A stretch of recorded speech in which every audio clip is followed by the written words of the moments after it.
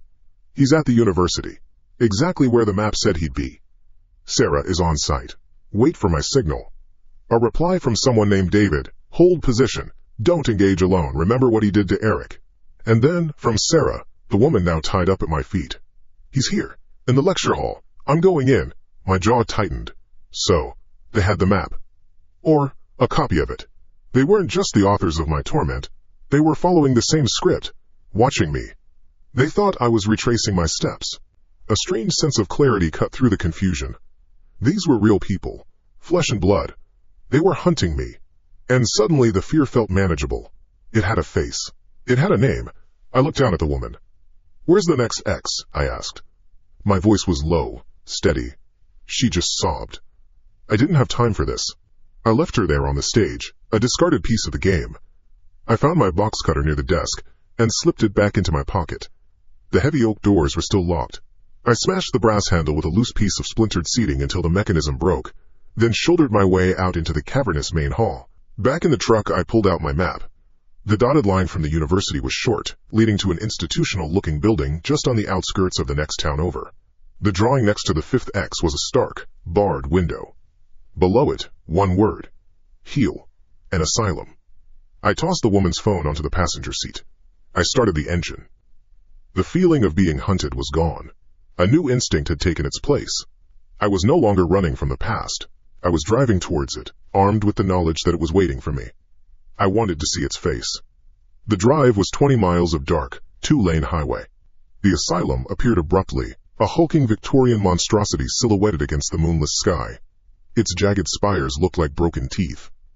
A rusted iron fence, topped with cruel-looking spikes, surrounded the property. The main gate was chained, but a section of the fence further down the road had collapsed, leaving a gap wide enough for a person, but not a vehicle. I parked the truck a quarter-mile away, hidden in a thicket of pines, and walked the rest of the way. The air inside the fence was heavy and still. The grounds were a mess of weeds and dead leaves that crunched under my boots. I circled the main building, my phone's light, a weak probe against the oppressive darkness. Every window on the ground floor was boarded up. But around the back, in what must have been a delivery area, a heavy steel door was slightly ajar, warped from its hinges by years of rust and neglect. I squeezed through the opening. The smell hit me first. Mold, dust, and the faint antiseptic trace of old medicine. It was a smell of institutional decay. I was in a kitchen. Stainless steel counters gleamed dully under my light. I moved through it, into a long, dark corridor. The floor was covered in debris. My light caught the peeling paint on the walls, the fallen ceiling tiles, the ominous dark stains on the floor. I followed the main corridor, my footsteps leaving prints in the thick dust. Doors lined both sides, most of them hanging open, revealing small, desolate rooms. I was looking for something, though I didn't know what. A sign. A clue. Another cruel message scrawled on a wall. I found it on the second floor. One door was different from the others. It was solid metal, with a small, barred window at eye level and a slot for a food tray at the bottom. A private room. For a special patient. It was unlocked. I pushed it open. The beam from my phone cut across the room and I stopped breathing. The walls. They were covered, from floor to ceiling. Every inch of space was plastered with photographs. Hundreds of them.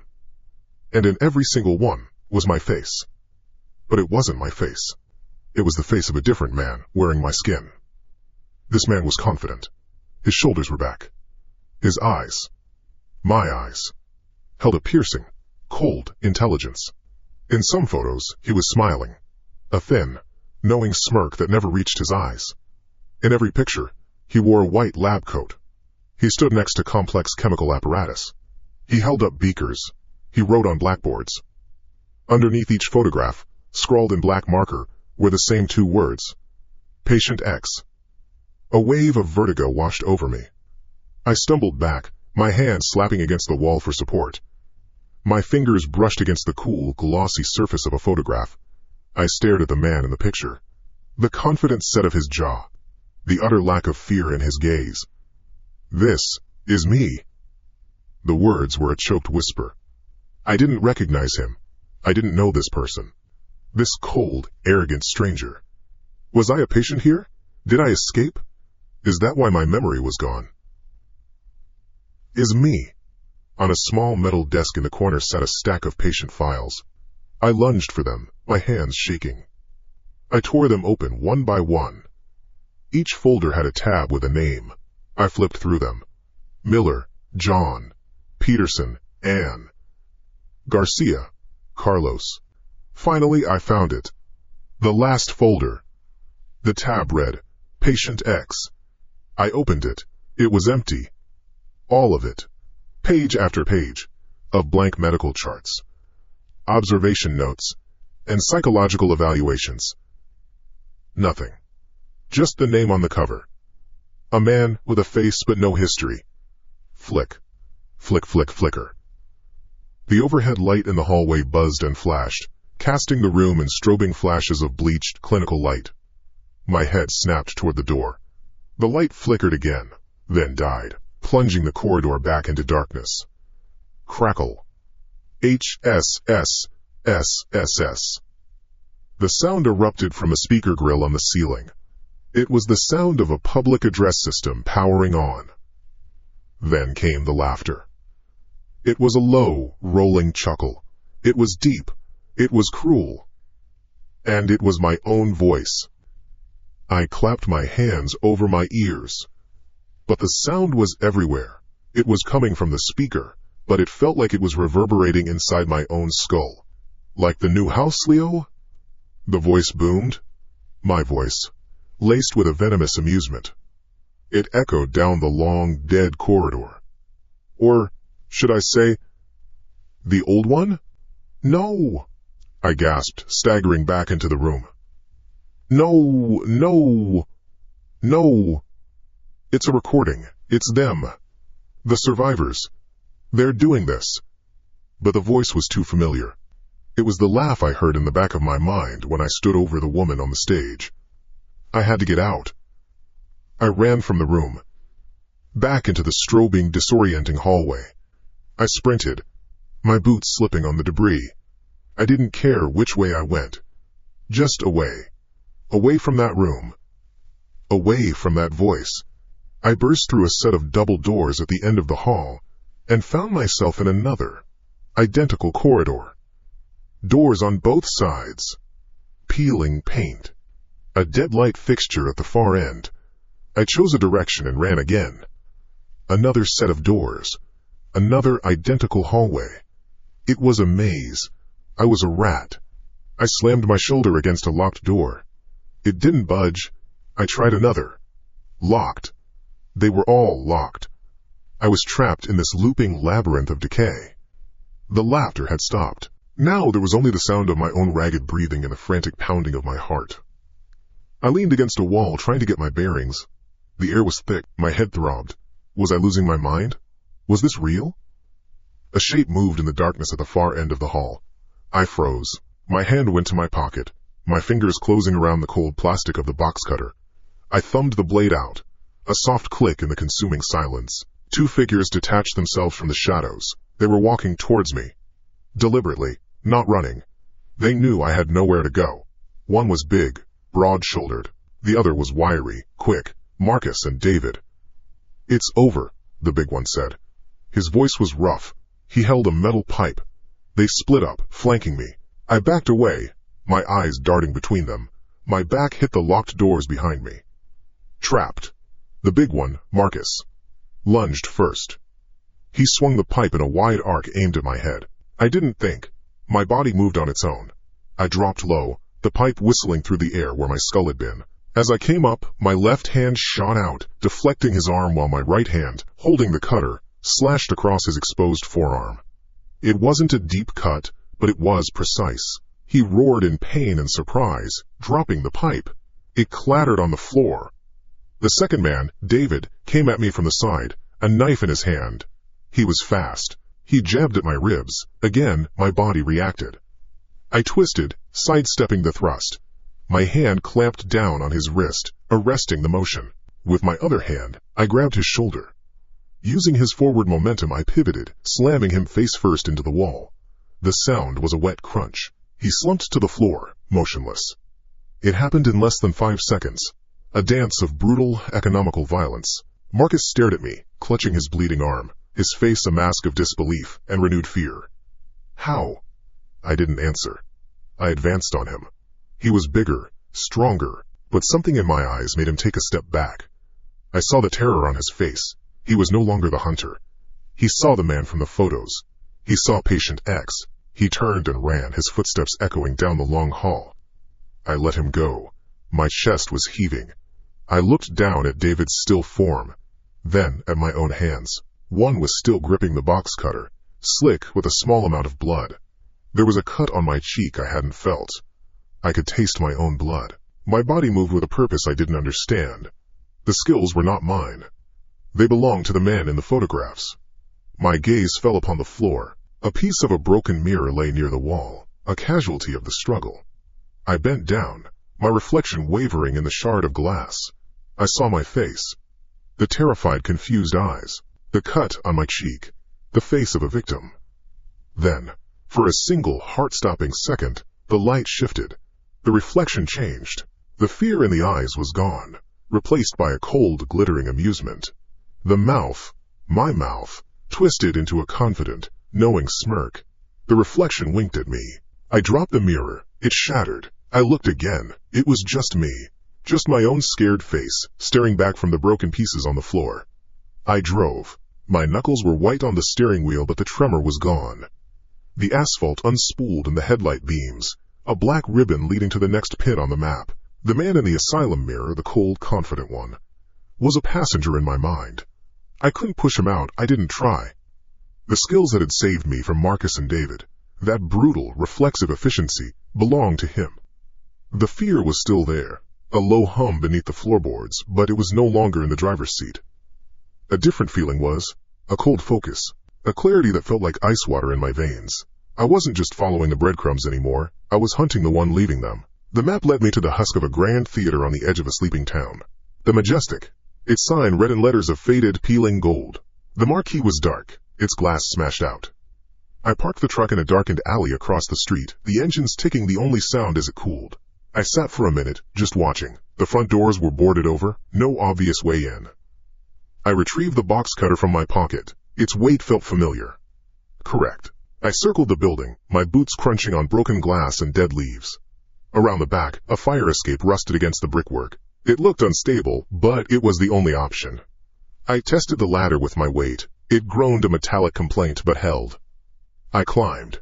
The window on the second floor landing was loose in its frame. A few minutes of patient work with the edge of the cutter, and I had pried it open enough to squeeze through. I dropped onto the dusty floor of a narrow backstage hallway. The air was thick with the smell of dust, rotting fabric, and mice. I moved with a quiet I didn't know I possessed, my body hugging the shadows. I was no longer the clumsy victim crashing through the woods. This was different. This was ingress.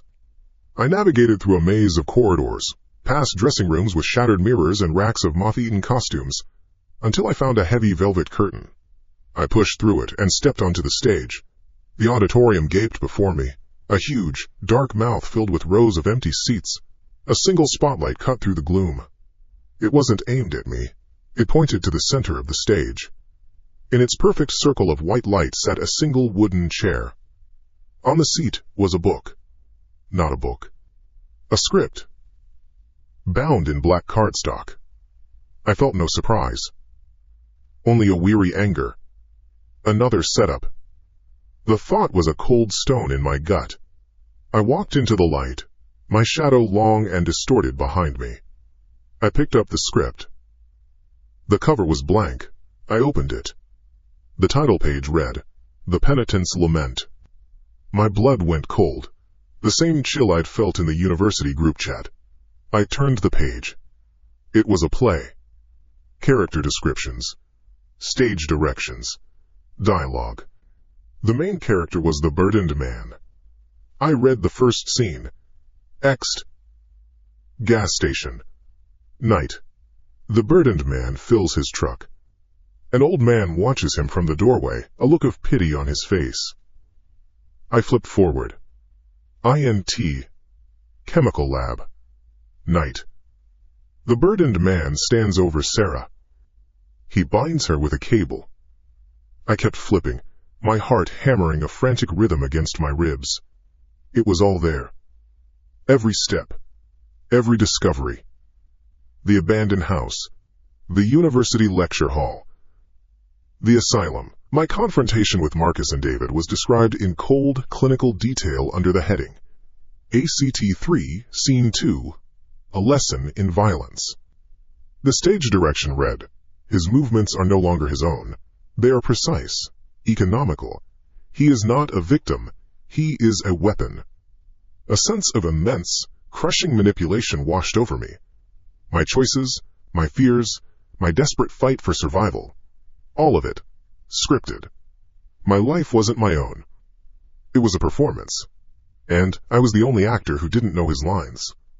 My hands shook as I turned the pages, faster and faster, looking for the end. I had to know how it ended. The last few pages were gone. Ripped out. Only a single final page remained. It was mostly blank, except for a line typed dead center. Final ACT. The truth will set you free. Rumble.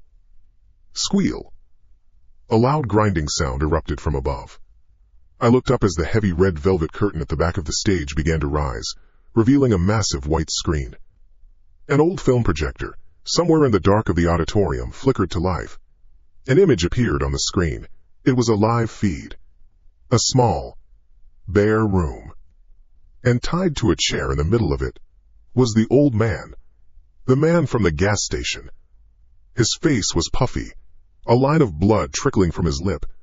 His eyes were wide with terror. A figure stood behind him, completely in shadow, their features obscured.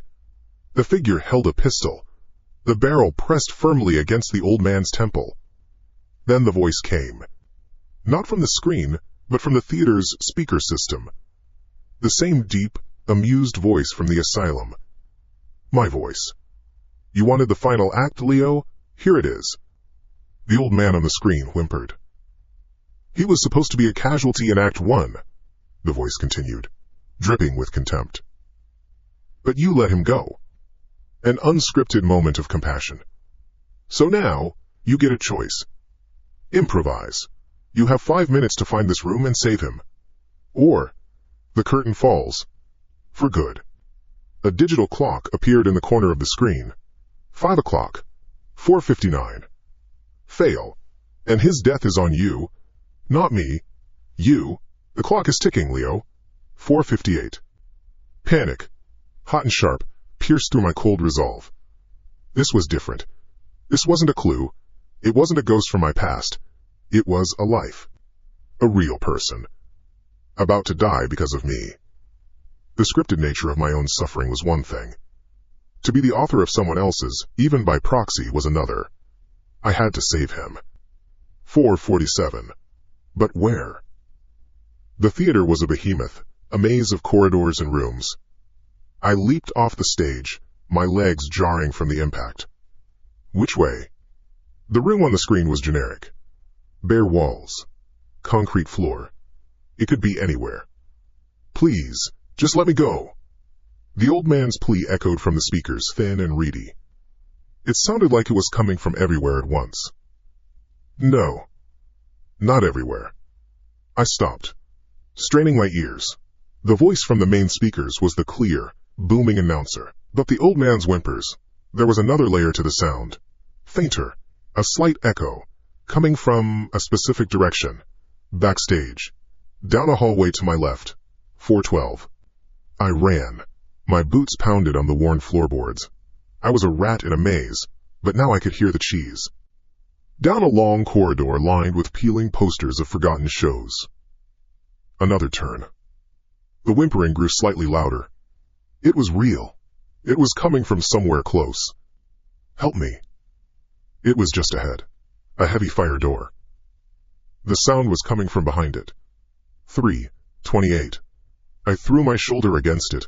It was locked. I slammed into it again. The frame shuddered. I took a step back and kicked, aiming just beside the handle. Wood splintered. One more kick, and the lock assembly tore free from the frame. The door flew open. I burst into the room, box cutter in my hand ready for a fight. And stopped dead. The room was empty.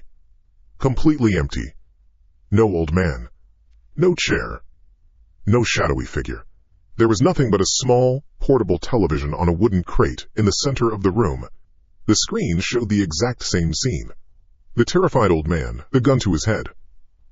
The clock in the corner of the TV screen read 3:01. The whimpering sounds were coming from the TV's small tinny speakers. It was a recording. Slam. The heavy fire door swung shut behind me. The sound of a bolt sliding home echoed in the small space. A trap. The entire chase was a lie, designed to lead me right here. I spun around, throwing my weight against the door. It didn't budge. I was locked in. I looked back at the television. The countdown on the screen was still running. It was pointless, a piece of theater. My panic subsided, replaced by a cold, hollowing dread. I had been played. Every step. Then, the image on the television flickered. The scene with the old man vanished. The screen went to static for a second, then resolved into a new picture. It was a different camera angle. A steady, fixed shot of a booth in a brightly lit coffee shop. Sitting in the booth, holding a cup of coffee, was the old man. He was fine. Perfectly fine. No blood, no fear. He looked calm. He took a slow sip from his mug, then set it down. He looked directly into the camera. His expression wasn't one of relief. It wasn't anger. It was disappointment. He held my gaze for a long moment. A teacher looking at a student who had failed a simple test. Then, he shook his head. A single, slow, deliberate gesture. He slid out of the booth, put a few dollars on the table, and walked out of the frame. The camera remained on the empty booth for a few seconds before the screen went black. The test wasn't to save him. The test was to see if I would try. And I had. Frantically. Desperately. Like a hero. Like a man with a conscience. I stared at the black screen. At my own faint reflection in the glass. The air went out of my lungs. I sank to the floor, my back against the cold, unyielding door. I was trapped. Not for a rescue. Not for a final confrontation. I was trapped because I had given the wrong answer. The dead air in the room was a weight. I stared at my own distorted reflection in the television's dark glass. My face was a stranger's mask. Pale, smeared with grime, eyes wide. The test wasn't to save him. The test was to see if I would show mercy.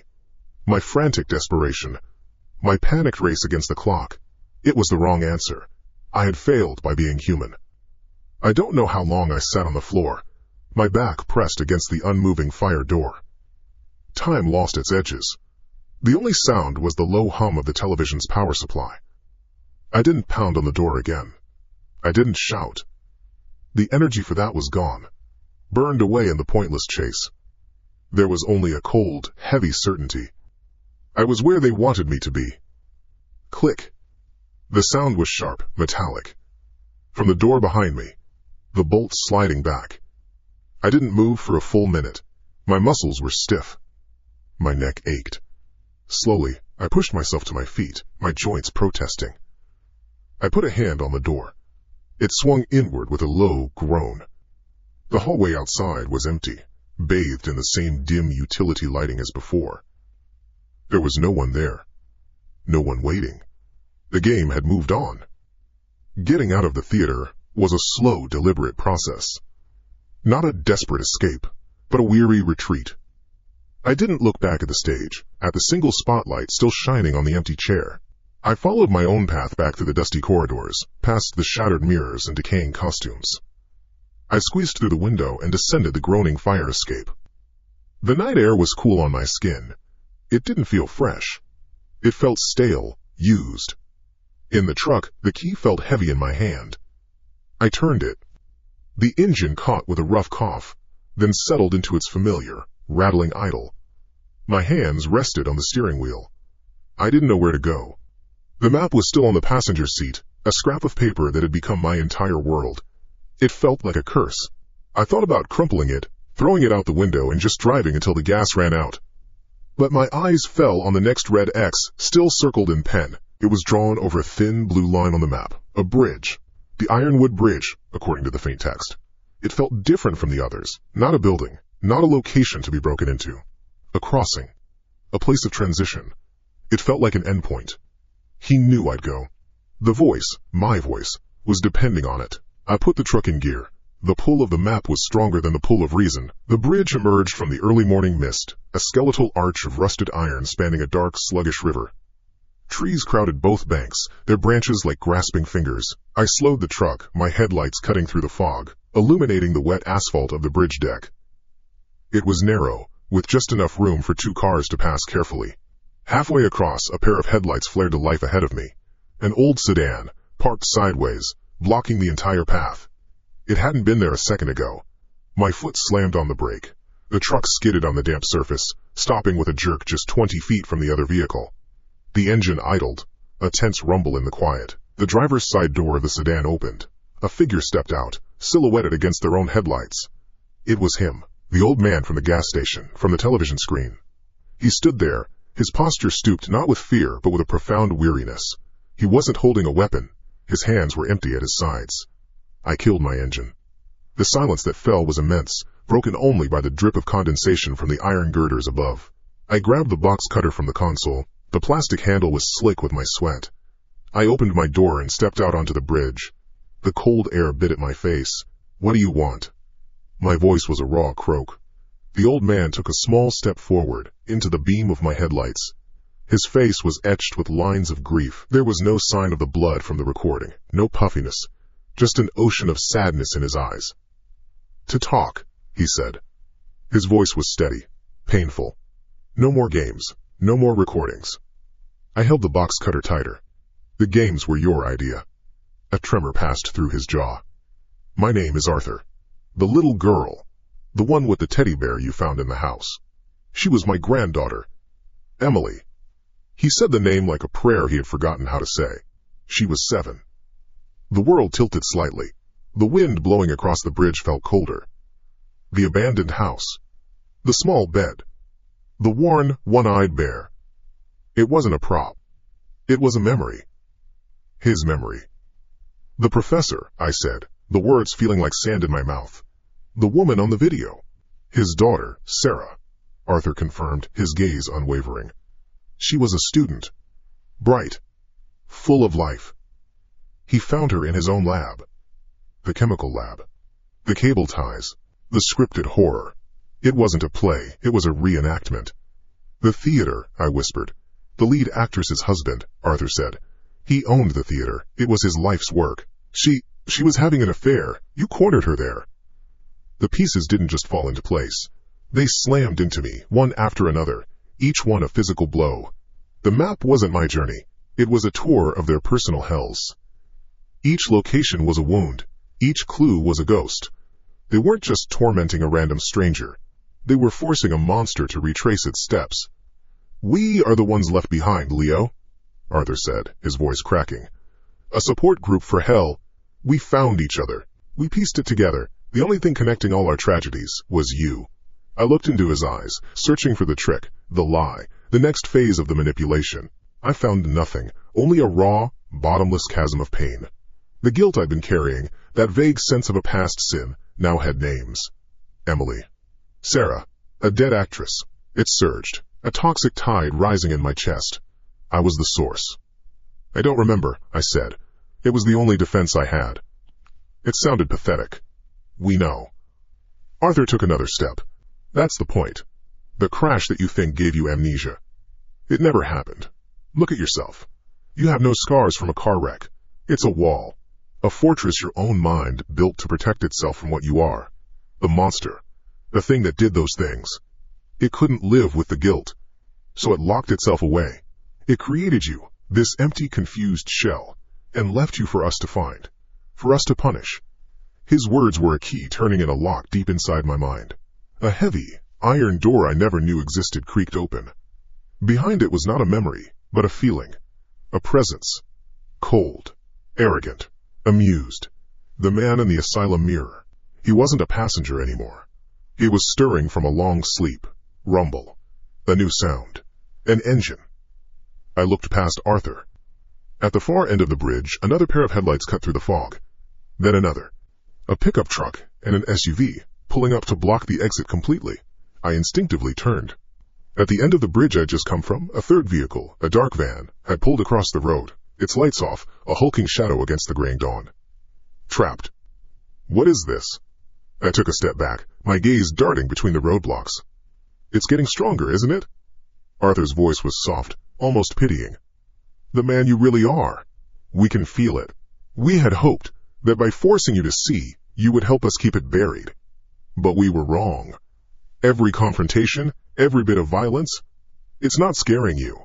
It's feeding him. He's coming back. I backed away again. The box cutter felt small and useless. My heart hammered against my ribs, a frantic, trapped bird. They were all here. The professor, the husband, others, a jury of the grieving. The survivors. They started to get out of their vehicles, not with guns. They were just shadows, men, and a few women, moving slowly, deliberately, fanning out. They held thick lengths of rope. Zip ties. They weren't here to kill me. They were here to cage me. They closed in. There was nowhere to run. The rusted iron railings of the bridge were on either side of me, a long drop to the dark water below. Please, I heard myself say. I'm not him. You are, a new voice said. A tall, thin man with glasses, his face a mask of controlled fury. The professor. You just don't know it yet. He lunged. Something inside me snapped. Not from fear, from indignation. A hot, clean rage flooded my veins. The man in the mirror, no, the man who was me, took over. My movements were no longer mine. They were his. The professor reached for my arm. I didn't pull away. I pivoted, using his momentum, and slammed my elbow into the side of his head. There was a wet crunch. He stumbled sideways with a grunt, his glasses flying off his face. Another man, built like a dockworker, came from the left. He swung a loop of rope. I ducked under it, my left hand shooting out, fingers stiff, jabbing hard into his throat. He gagged, his hands flying to his neck, his face turning purple. I was not a victim. I was a weapon. They came at me then, a desperate, clumsy wave of bodies fueled by grief and a desire for justice. They were not fighters. They were parents, husbands, brothers. And I tore through them. A man grabbed my shirt. I gripped his wrist with one hand, his elbow with the other, and twisted. There was a sharp, sickening pop as his shoulder dislocated. He screamed, a high, thin sound that was cut off as my fist connected with his jaw. His head snapped back and he collapsed to the asphalt. I moved. A brutal dance of efficiency. Block, strike, break. The movements were instinctive, wired into my muscles. My mind was a calm, cold observer, cataloging the damage. A broken nose. A dislocated finger. A deep cut from my own box cutter across someone's forearm as they tried to disarm me. The air filled with the sounds of pain, the smell of blood and sweat. I saw Arthur, the old man, his face a mask of horror and disbelief. He saw it now. He saw what he had woken up. He held a heavy tire iron, but he didn't swing. He just watched his plan crumble into violence. I finished with the last one, a swift kick to the knee that sent him down. I stood in the middle of the bridge, my chest heaving. Not from exhaustion, from exertion. I was surrounded by moaning, broken figures. They weren't a threat anymore, they were just people. People I had hurt. I looked down at my hands. They were steady. Rock steady. One was smeared with someone else's blood. I didn't feel revulsion. I didn't feel fear. I felt clear. The inner conflict was gone. The confusion had vanished. There was just a singular, cold focus. A sense of rightness. I felt power. My gaze fell on Arthur. He had dropped the tire iron. It clanged on the ground. He stared at me, his face pale. My God, he whispered. What have we done? I walked toward him. He cringed, raising his hands.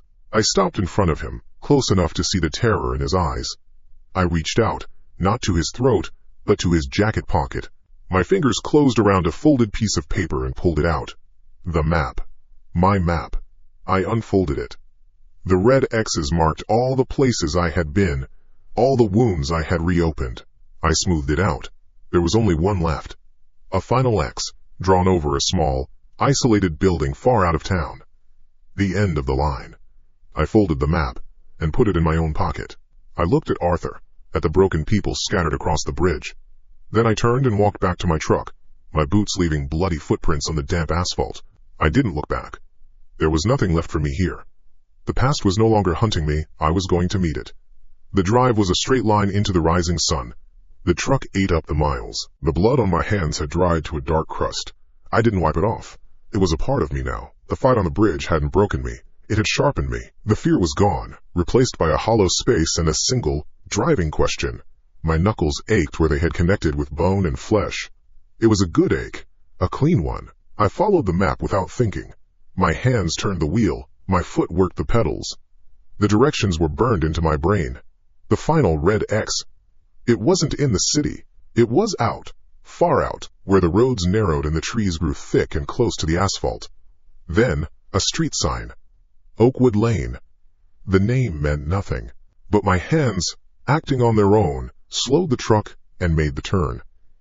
The houses here were older, set far back from the road, with large yards and long driveways. I passed a blue one with a tire swing hanging from a thick branch, a yellow one with a picket fence. And then I saw it. The truck rolled to a stop without me telling it to. It was a simple two-story house, white paint, peeling in long strips from the wooden siding. The lawn was overgrown. A shutter hung from a single hinge on a second-floor window, swinging slightly in the breeze. My house. I didn't have a memory of it, not a picture or a sound.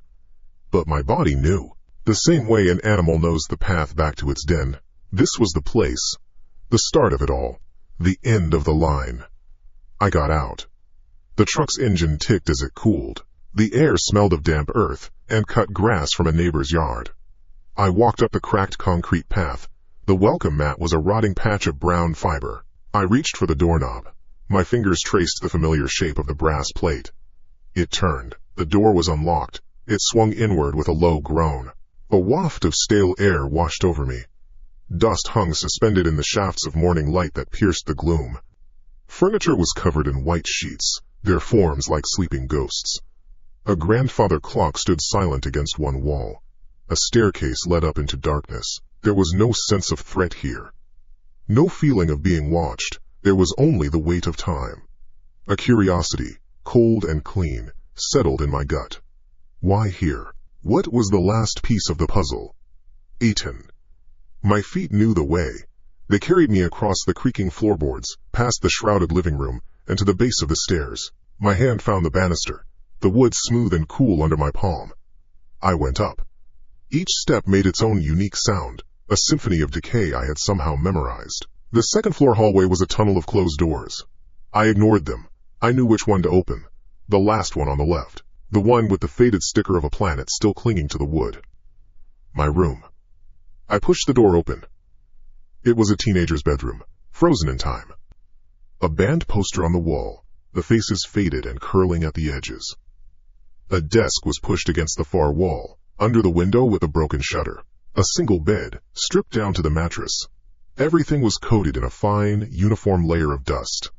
Except for one thing. On the desk, placed perfectly in the center, was a black hardcover notebook. A diary. It was clean, no dust, as if it had been placed there this morning. I walked to it. My boots were silent on the worn floorboards. I pulled out the chair. The scrape of its legs on the wood was loud in the silence. I sat down. I opened the book. The handwriting was mine. Not the shaky, uncertain scrawl I now had, but a different version of it. Confident. Precise. Jagged. The first page was dated 6 months ago. Phase 1. The erasure. The crash is the key. A single-car incident. Remote road. No witnesses. Must be convincing. Head trauma sufficient to induce fugue state amnesia. Create the blank slate. Create Leo. A man with no past, haunted by a sin he can't name. He must be pure vessel. All guilt, no memory. Pathetic. The words didn't compute. It was like reading a language I almost knew. I turned the page. Phase 2. The map. A pilgrimage of my greatest hits. Each location a shrine. The old house for Emily. The lab for Sarah. The theater for the actress. He will follow it. He is programmed to. The guilt will be his compass. Let him feel their pain. Let him believe it is his own. A beautiful, tragic little play. My breath hitched. The air in my lungs turned to ice. I felt a pressure building behind my eyes, a sharp, stabbing throb. I read on, my fingers gripping the edge of the desk. Phase 3. The survivors. Arthur and his little group of broken toys. They have been searching for me. Good. Let them find the shell instead. Let them find Leo. Their grief will make them careless. They will believe they are the hunters. They will set a trap. They will corner him on the bridge. Their rage, their clumsy attempt at justice, it will be the final trigger. The pressure in my skull intensified. It felt like a hot spike being driven through my temple. I dropped the diary. It slapped shut on the desk, so the crash was a lie. The amnesia, a fabrication. Leo, a role. If I wasn't Leo, then who was I? The headache exploded. A brilliant, blinding white pain that erased the room, the dust, the light. I cried out, a raw, animal sound. You see now. Head on he me. The voice. It wasn't a thought. It was a sound, clear as a bell, spoken from inside the structure of my own mind. It was calm. Amused. It was the man from the asylum mirror. You were a tool, a costume I put on to do a little house cleaning, a shield to take the blows I couldn't be bothered with. And your part is over. My vision tunneled. The edges of the room went dark, shrinking until all I could see was the dusty floor in front of me. The memories that made me Leo, the terror in the theater, the frantic race against the clock, the crushing weight of Arthur's story on the bridge, the guilt, the fear. They began to unravel.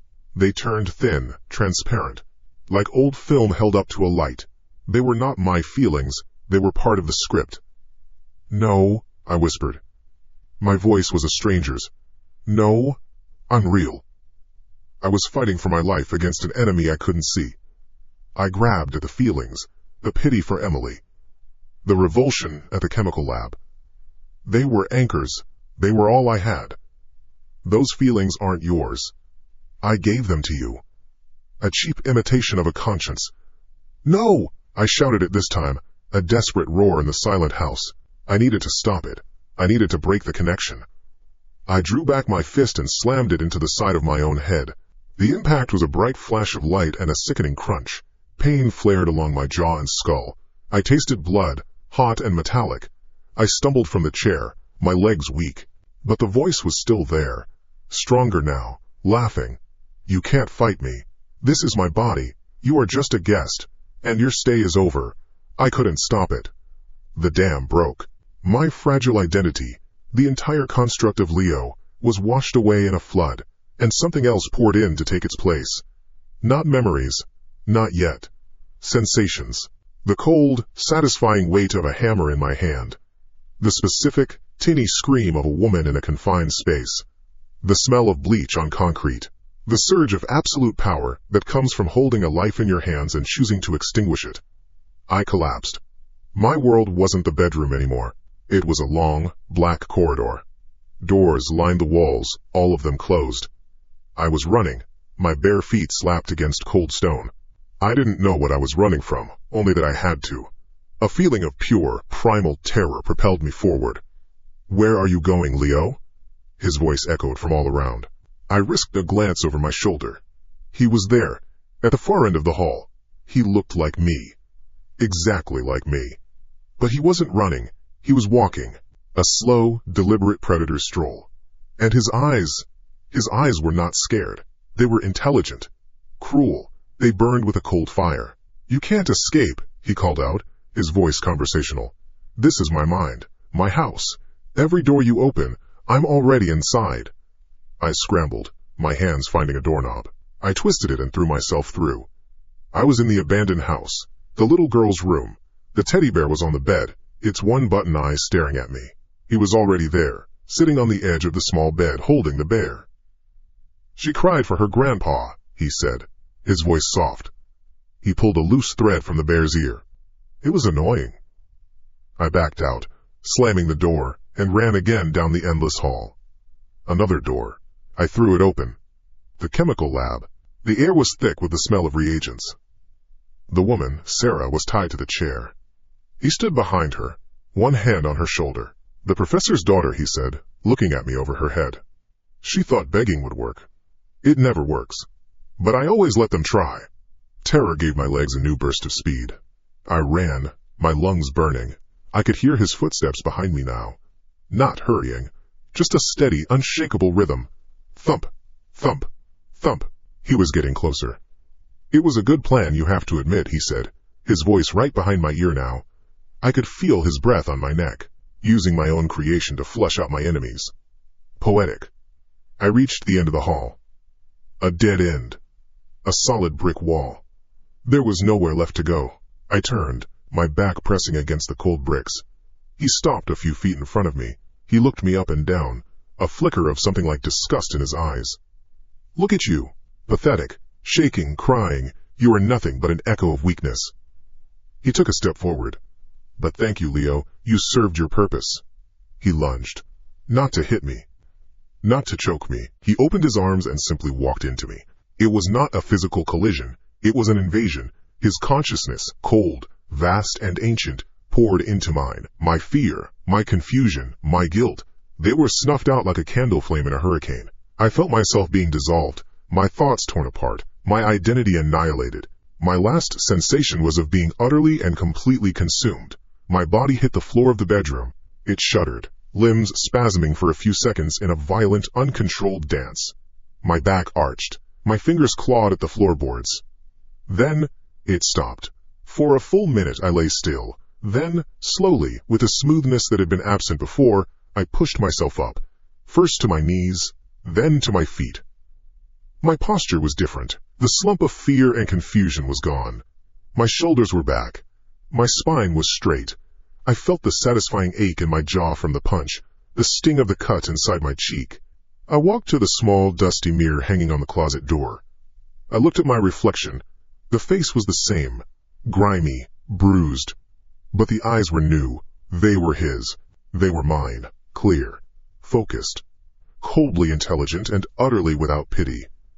I raised a hand and wiped a smear of blood from my lip with my thumb. A slow smile spread across my face. It felt good. It felt right. "Welcome back," I said, my voice a low, steady rumble. The show was over. The real work was about to begin. There was no transition. No fading in. One moment, the floorboards were a universe of splinters and dust against my cheek. The next, they were just wood. The convulsions stopped. My muscles, which had been locked in a violent spasm, went fluid. I controlled them. I pushed myself up. My movements were efficient, the wasted motion of Leo's panic stripped away. The ache in my jaw was a dull, satisfying pulse, a reminder of the punch. A good anchor. I ran my tongue over the cut inside my cheek, tasting the faint iron tang. It grounded me in the physical. This body was mine again. I walked out of the bedroom, ignoring the desk, the diary, the pathetic remnants of the play I had written. My feet knew the house, not in the hesitant, instinctual way they had before, but with the certainty of a master returning to his workshop. I passed the shrouded furniture in the hall, ghosts of a life I'd used as a stage prop. I didn't descend the main staircase. Instead, I went to a linen closet at the far end of the hall. Behind a stack of yellowed sheets, my fingers found the faint outline of a keyhole in the wall. I pressed a specific spot on the wood trim above it.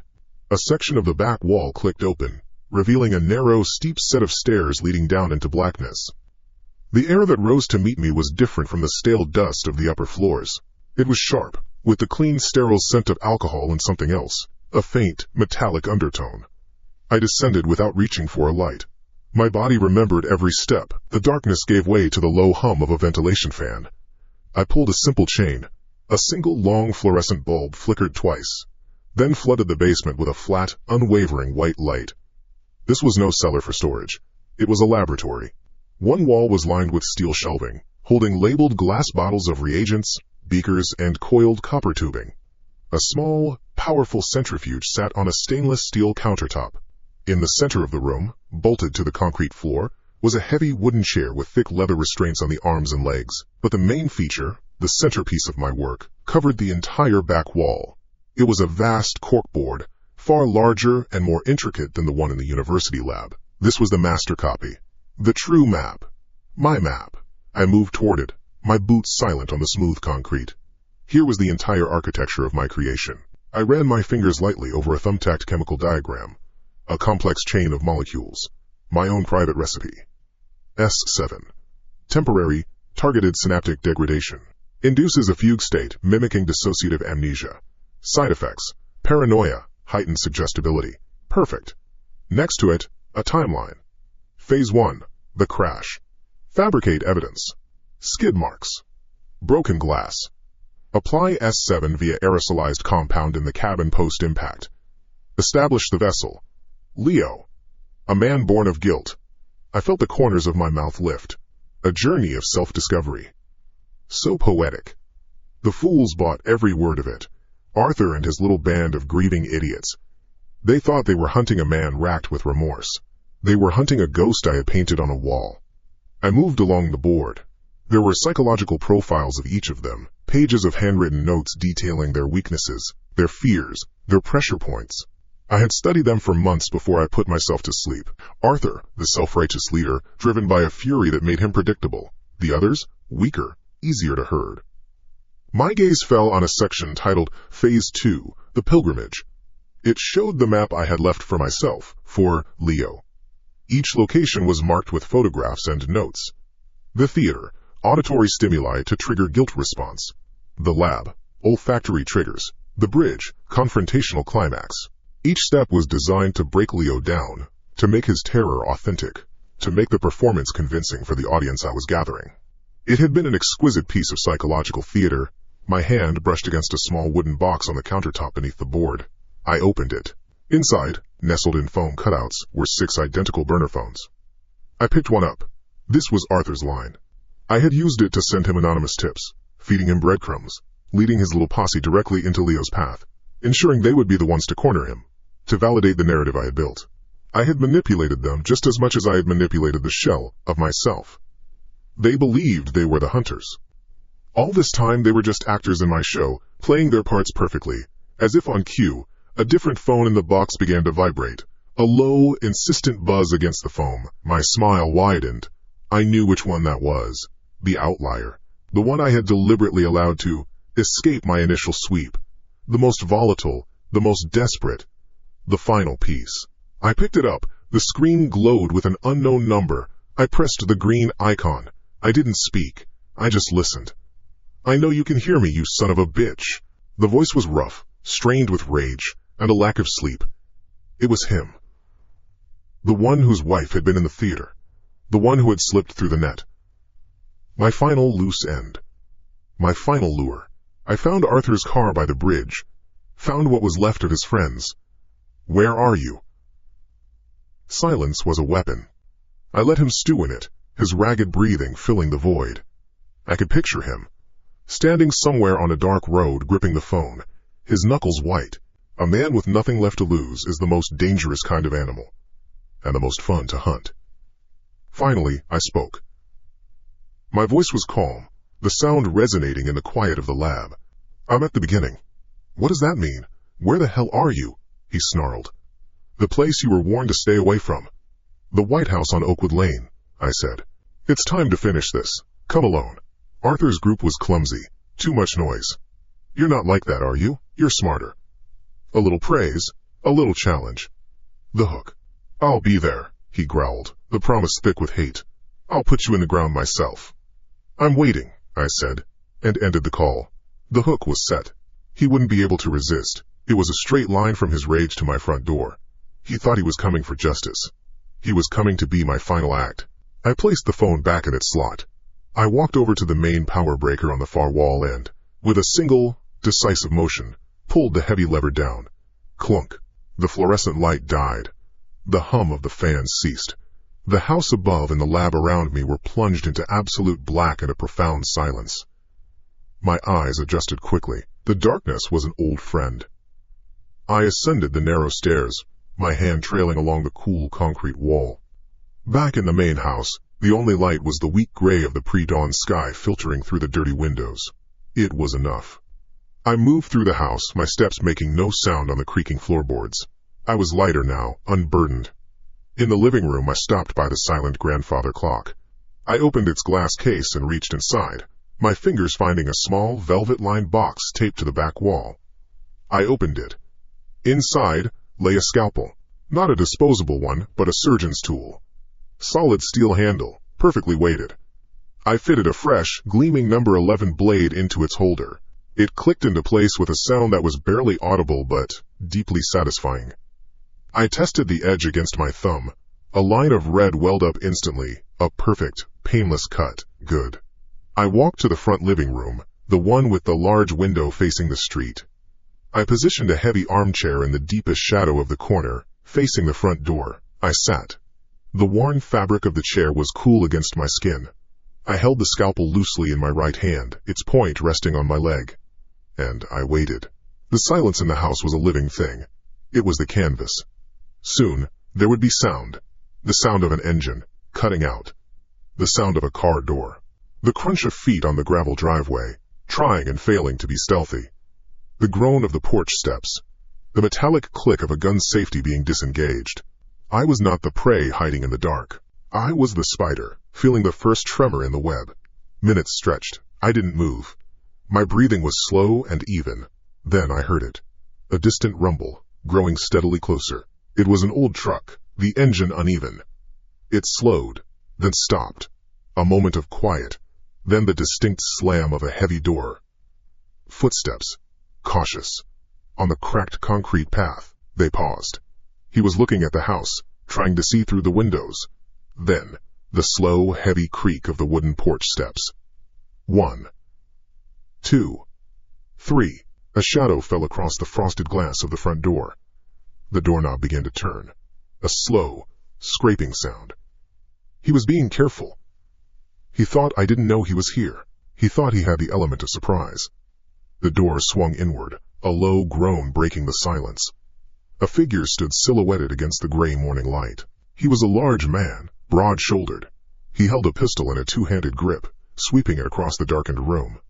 From the absolute shadow of my corner, I watched him take one step inside. Then another. He was a black shape in a gray room, a man made of vengeance and grief.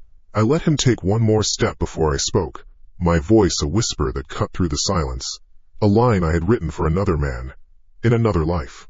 A line that was finally being delivered to its intended recipient. Found you. The man in the doorway flinched, a tremor running through his large frame. His pistol, a heavy-looking semi-automatic, jerked up an inch. The barrel made a slow, unsteady arc across the shadows, searching for the source of the voice. I heard his breathing, a harsh, ragged saw in the heavy air of the house.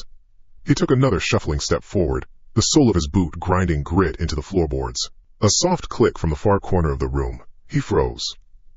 Then, the distinct dry scratch of a needle finding a groove. Music began to play. A piano. A simple, elegant nocturne that dripped into the space between us. Each note, a clear, cold drop of water in a silent well. It was a sound that belonged to a different world. A civilized world of drawing rooms and wine. Not this dusty tomb of rotting drapes and a man with a gun. The contrast was a scalpel in itself. The pistol barrel twitched toward the sound, then back toward the center of the room. He was a compass whose north had been shattered. "Show yourself, you coward!" he shouted. The words were a slab of concrete, but I could hear the fine cracks running through them, the quivering uncertainty beneath the fury. I did not move from my chair, deep in the one true patch of blackness in the room. I let the music play for another 3 bars, letting the melody wind itself around his anger. I had a small, discreet microphone clipped to my collar, its receiver wired to a series of small, high-fidelity speakers I'd hidden in the walls months ago. Coward? My voice issued from all around him at once. From the wall to his left, from the ceiling above him, from the shadows behind the shrouded furniture. It was calm, conversational, without location. The man who built this stage? The man who wrote the script, created a character from whole cloth, and moved all of you. Arthur, his pathetic friends. You, like pawns on a board, is a coward? His head snapped to the left, then jerked back to the right. He took a half step back, his boots scuffing the floor. The gun looked heavier in his hands now. It was no longer a tool of vengeance. It was a weight. "I am the director," my voice continued, a smooth, even layer over the piano notes. I could see the gears turning behind his eyes, even in the gloom. The slow, grinding horror of realization. He hadn't tracked a wounded animal to its lair. He hadn't been a hunter at all. He had been given a map, a destination, and a role, and he had played it perfectly. He was the star of the final scene. He spun in a clumsy circle, the gun leading his panicked search. He was a rat in a box, suddenly aware of the glass walls. I reached a hand out to the small dimmer switch I'd installed on the end table beside my chair. I turned the knob slowly. The hidden lights I'd fitted along the ceiling trim didn't snap on. They bloomed, a gradual theatrical swell from deep gray to a soft clinical white. The light erased the shadows, one by one, until the only one left was his own, splayed out behind him on the floor. And it revealed me. I was sitting in the heavy armchair, just as he'd last seen Leo cowering on the floor. But I was not Leo. I held a wine glass, swirling a small measure of dark red liquid. The scalpel was nowhere to be seen. I wore a clean shirt. I looked rested. I looked, I imagine, like a man waiting for a late guest to finally arrive. His chest heaved. He leveled the pistol squarely at my heart, his arms locked, his knuckles white. The music continued its placid, unconcerned journey. "This play needs an ending, my friend," I said, my voice now coming only from me, no longer from the walls. It was quieter, more intimate, and every good story requires a sacrifice. "You'll pay," he rasped, spitting the words. But the conviction was a leaking vessel. My stillness was an acid, eating away at his rage. A cornered animal is supposed to snarl, to show fear, to fight. It is not supposed to sit calmly and critique the performance. He took a step back, his eyes darting toward the front door he'd just come through. A primal instinct to flee the trap he now understood he was in. He didn't see it, of course. He wouldn't have heard it over the music and his own ragged breathing. But I had. A soft thump as the door swung shut on its weighted pulley system. A precise metallic click as the magnetic lock I'd wired to the dimmer switch engaged. It was a beautiful piece of engineering. He didn't need to check. He knew. His gaze snapped back to me, the last of his fury curdling into a thick residue of despair. His world had been reduced to this room, this music, and me. I took a slow sip of the wine. It was a decent Cabernet. I hadn't moved from the chair. The gun was still pointed at my chest. It was a part of the set dressing now. "Your wife," I said, my voice soft, letting the words fall into the room like stones into a pond. She smelled of lilacs, a faint perfume, probably expensive. She had a small mole right here. I touched a spot just beside my left eye. She didn't see me. Not at first. She was looking at her program, running her thumb over the actors' names. The man's arms began to tremble. Just a little. The barrel of the gun dipped. She was wearing a wool coat. Dark blue. When the lights went out, she made a small sound. Annoyance, not fear. She thought it was a power failure. Everyone did. I was standing right behind her seat. I remember the texture of the fabric under my fingers. It was surprisingly soft. A sound escaped his throat. A wet, choked thing. Half gasp, half sob. The rage was gone. I had surgically removed it. All that was left was the raw, exposed nerve of his grief. "She asked about you, you know," I lied. It was a perfect artistic touch.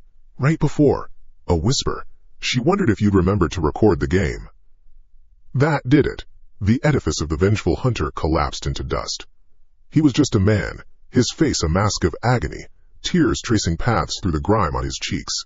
He was everything my creation, Leo, was supposed to have been. Authentic. Broken. He screamed. It was not a word. It was a pure, animal sound of pain and loss. His finger tightened on the trigger. He pulled. Click. The sound was tiny, but it was louder than the music, louder than his scream. A flat, metallic denial. His eyes widened in shock.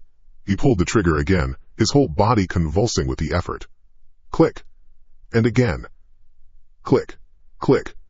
Click. The impotent sound of a prayer going unanswered. I watched him, my expression unchanged. His screaming stopped, replaced by gaping, silent disbelief. The gun hung uselessly in his hands. Slowly, deliberately, I leaned forward and placed my wine glass on the end table. The clink of glass on wood was a final, punctuating note. "The magazine," I said, my voice regaining its clinical tone. "I switched it for an empty one while you were parked down the street, trying to work up the courage to come to the door. Your truck has a very simple lock." I rose from the chair. My movements were fluid, unhurried. He was frozen, a statue of terror. His eyes were fixed on me, wide and unblinking. He didn't even seem to be breathing. I walked toward him. The floorboards didn't creak under my feet. I knew where to step. My hand went to the small table beside the armchair and picked up the scalpel I had placed there earlier. The polished steel handle was cool and solid in my palm. The blade, a fresh number 11, caught the light, a sliver of new silver. I stopped in front of him. He was taller than me, broader. It didn't matter. He was an object now, a prop for the final scene. "You see?" I murmured, my voice a private thing, just for the two of us. The piano played its final, lingering chord and fell silent, every detail cared for, every loose end tied. I raised the scalpel, the point aimed for the soft spot just beneath his jaw. "Now!" Curtain.